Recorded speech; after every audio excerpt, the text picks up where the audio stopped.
আমরা কত দ্রুত অ্যান্সারগুলোকে খুঁজে বের করে নিয়ে আসতে পারি, খুব দ্রুত স্কিম করে নিব। মানে সর্বোচ্চ 17 রকমের পেস্টিসাইডস এখানে ব্যবহার করা হয়েছে। আজকে আমরা আইএলটিএস এর most toughest module reading module নিয়ে কাজ করব।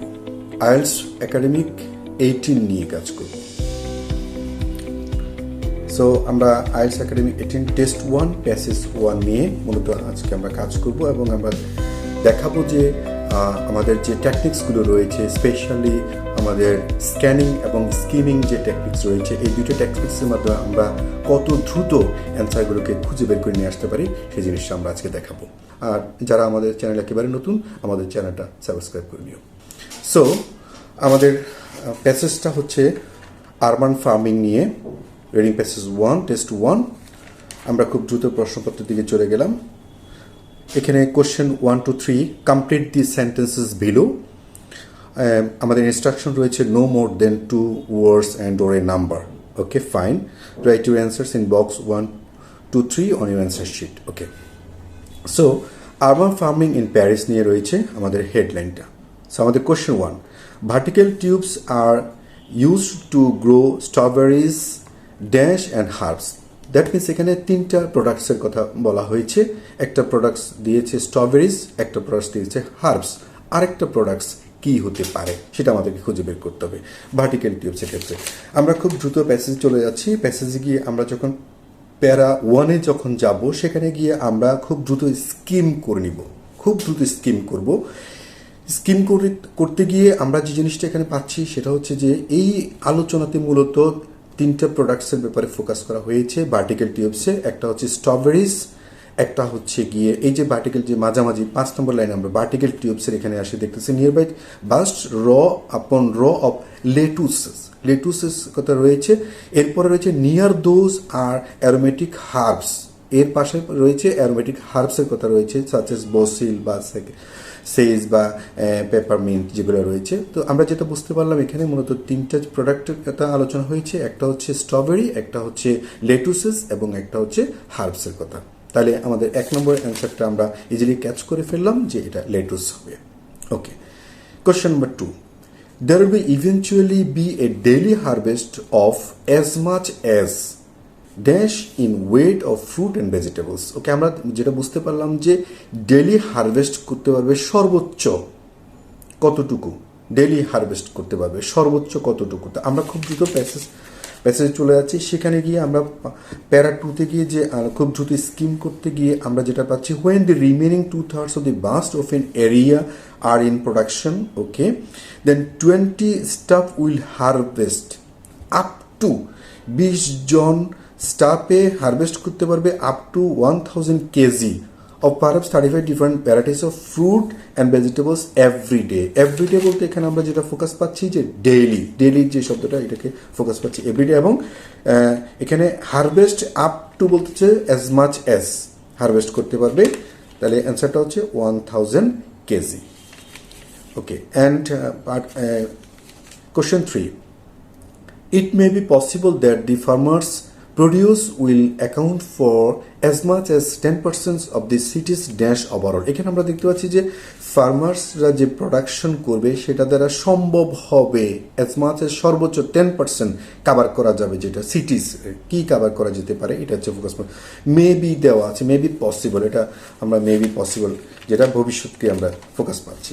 আমরা একই প্যারার শেষের দিকে এসে যখন দেখবো, but if enough unused space can be developed like this, there's no reason why you shouldn't eventually target maybe, এখানে আমরা মেবি পেয়ে গেলাম, মেবি কিওয়ার্ডটা পেয়ে গেলাম, maybe between 5% and 10% of consumption। এখানে between 5 and 10 বোঝাচ্ছে, আমরা এখানে পাচ্ছি as much as 10%, মানে সর্বোচ্চ 10%কে বোঝানো হচ্ছে যে সিটিসের অফ কনজামশনটাকে মূলত এখানে ফোকাস করা হচ্ছে। তাহলে অ্যান্সারটা হচ্ছে এখানে consumption.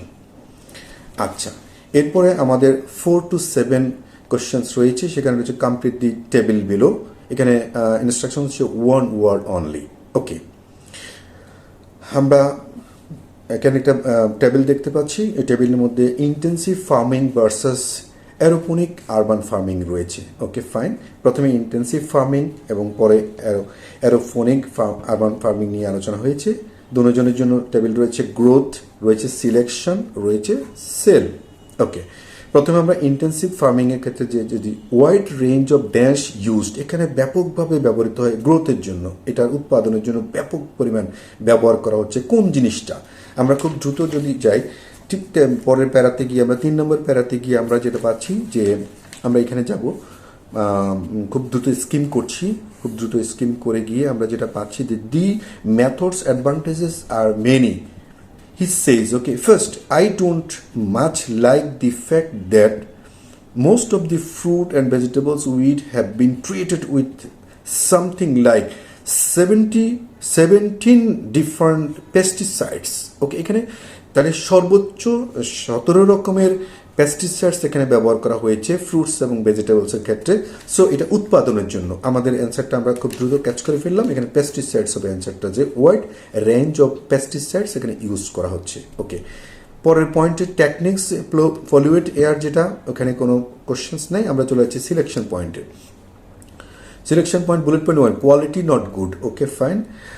Varieties of fruit and vegetables chosen that can survive long. Okay, varieties of fruit and vegetables যেটা চুজ করবে সেটা that can survive long, যেটা দীর্ঘ সময় ধরে টিকে থাকবে বা ফ্রেশ থাকবে, এই ধরনের একটা ইঙ্গিত দেওয়া হচ্ছে।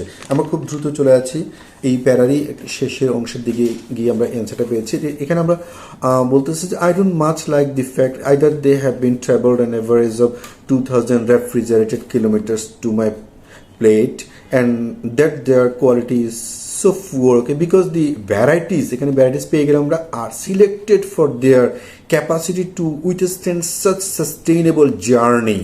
তাহলে সাস্টেনেবল জার্নিটাকে আমরা পেয়ে গেলাম। সার্ভাইভ যেটা বোঝাচ্ছে এখানে, সার্ভাইভ লং, জার্নিটাকে মূলত ফোকাস করছে যে তারা দীর্ঘ সময় ধরে টিকে থাকবে কিনা বা ফ্রেশ থাকবে কিনা, এই জিনিসটা এখানে ফোকাস করা হয়েছে। তাহলে এখানে অ্যান্সারটা হচ্ছে সার্ভাইভ লং জার্নি। সেলের ক্ষেত্রে আমরা যেটা দেখতে পাচ্ছি, dash receive very little of overall income, তার মানে টোটাল ইনকামের খুব অল্প পরিমাণ টাকাটাই মূলত রিসিভ করে কারা, টোটাল ইনকামের, অর্থাৎ যে ইনকামটা হয় তার অল্প পরিমাণ টাকা কে পায়, সেখানে ফোকাস করবো আমরা এই প্যারারি শেষের লাইনটাতে দেখতে পাচ্ছি, or that 80% of the price okay I pay goes to wholesalers, অর্থাৎ 80% প্রাইসটাই চলে যাচ্ছে হোলসেলারদের কাছে অ্যান্ড ট্রান্সপোর্ট কোম্পানির কাছে, নট দি প্রডিউসার্স, অর্থাৎ প্রডিউসার্সদের কাছে বেশি টাকা যাচ্ছে না। তার মানে প্রডিউসার্সদের ইনকাম হচ্ছে খুব কম, লিটল ইনকামস। আমরা এখানে অ্যান্সারটা পেয়ে গেলাম, producers receive very little of overall income. Okay, then আমরা অ্যারোফোনিক আরবান ফার্মিংয়ে চলে যাচ্ছি। গ্রোথের ক্ষেত্রে কোনো শূন্যস্থান আমাদের নেই। সিলেকশনের ক্ষেত্রে শূন্যস্থান হচ্ছে produce chosen because of its, এখানে কেন এই প্রোডাক্টটা চুজ করা হচ্ছে প্রডিউস করার জন্য, কারণটা কি, এর পিছনে কারণ হচ্ছে আমরা পরবর্তী প্যারাতে গিয়ে দ্রুত পাচ্ছি যে আমরা খুব দ্রুত স্কিম করছি, স্কিম করে it barely travels at all. Okay, fine. Hardy says you can select crop varieties for their flavour, not the resistance to the transport and storage chain. তারপরে you can select crop varieties for their flavor. ফ্লেভারের জন্য মূলত এই ক্রপটাকে এই আমরা select করতে পারি, তাদের রেসিস্টেন্স বা ট্রান্সপোর্ট স্টোরেজের জন্য নয়। তাহলে অ্যান্সারটা আমরা ক্লিয়ারলি আমরা বুঝতেছি যে এখানে ফ্লেভারের জন্য মূলত আমাদের এই প্রডিউসটা চুজ করা যেতে পারে। সো আমাদের এই যে শূন্যস্থান পূরণের ক্ষেত্রে আমরা যেটা দেখতে পেলাম, আমাদের স্ক্যানিং এবং স্কিমিংয়ের যে টেকনিকটা, এই টেকনিকটাই মূলত এখানে ফোকাস পয়েন্ট হিসেবে কাজ করছে। সো যারা স্ক্যানিং এবং স্কিমিং টেকনিকটা ভালো করে আয়ত্ত করতে পারবে তারাই শুধুমাত্র রিডিংয়ের ক্ষেত্রে, আইএলস রিডিং মডিউলের ক্ষেত্রে সর্বোচ্চ স্কোর করে নিতে পারবে। ওকে, তো দেখা হচ্ছে তাহলে পরবর্তী ভিডিওতে। আমরা প্রত্যেকটা কোশ্চেনের উপরে আলাদা আলাদা করে প্রত্যেকটা কোশ্চেনের উপরে আলাদা আলাদা করে ভিডিও তৈরি করব। প্রত্যেকটা কোশ্চেন কীভাবে সলভ করছি সেগুলো আমরা প্র্যাকটিক্যালি তোমাদেরকে দেখিয়ে দিব। ঠিক আছে, সে পর্যন্ত তোমরা ভালো থাকো, সুন্দর থাকো। ধন্যবাদ।